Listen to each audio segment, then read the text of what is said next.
This is a pair of vintage wool pants with suspenders. They are unbranded, paid $6 for them, and they sold for $85. These are Calso Earth shoes, women's. Paid a quarter for these, and they sold for $40. These are vintage Kirsch fabric veins, the long strips that you hang from the, the patio door window covering.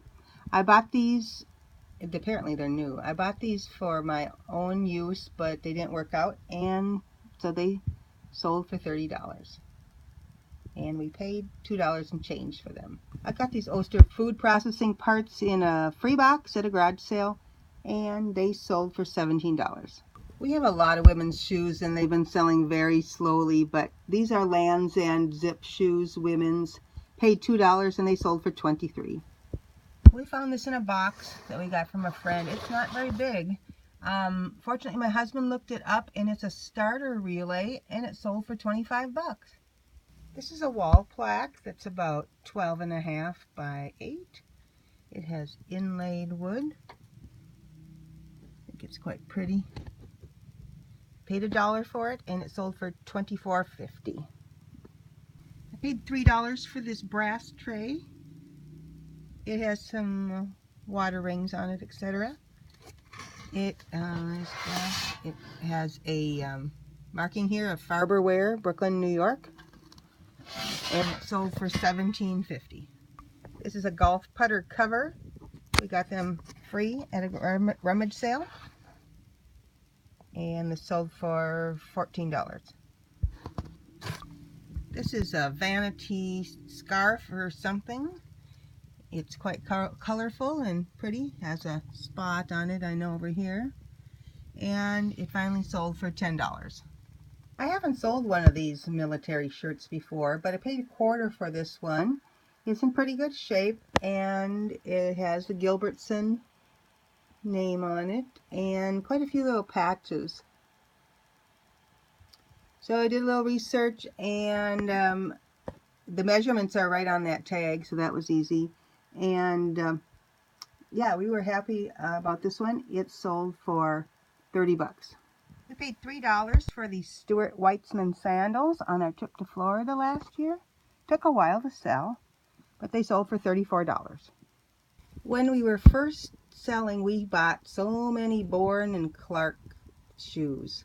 Way too many. So we've been trying to sell them, and they're pretty slow.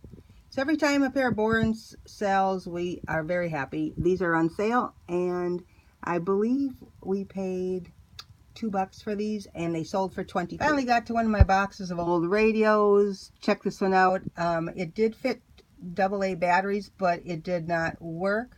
So I put it on a rare auction. I rarely do an auction, but started at $7.50, and it sold for opening bid, a non-functioning Zenith radio. We had 5 or 6 of these Ford 72 taillights, and they've been selling for 10 bucks, and this is the last one of that type.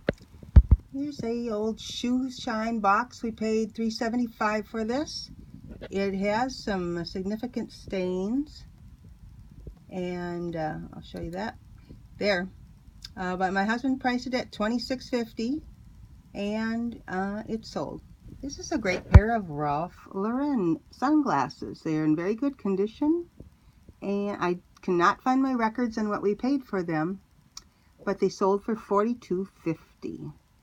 Pretty nice. We paid $4.75 for this little Squeaky Doll. He is a Alan J is the brand, and he was very dirty. I gave him a bath the other day and listed him, and he sold the next day for 25 bucks.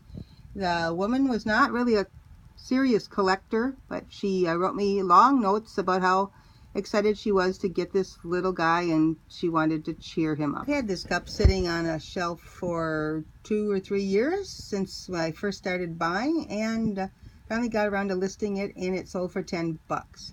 I probably paid, under $1 for it. I'd probably buy these again. They're very seldom found, though. Paid $2 for this at an estate sale, and listed it for $26, and it sold. And someone messaged me for local pickup, and this is a Minnesota company, I believe. It's not as old as some because it has the Kemp's cow on there when they merged or something. But his father-in-law worked for Cloverleaf or something, and so he was happy to get this. Had these a while, paid $1 for these men's Columbia sandals, and they sold for $18. Paid $1 for these little Hunt Club women's ankle boots, and they're pretty good shape, and they sold for $21.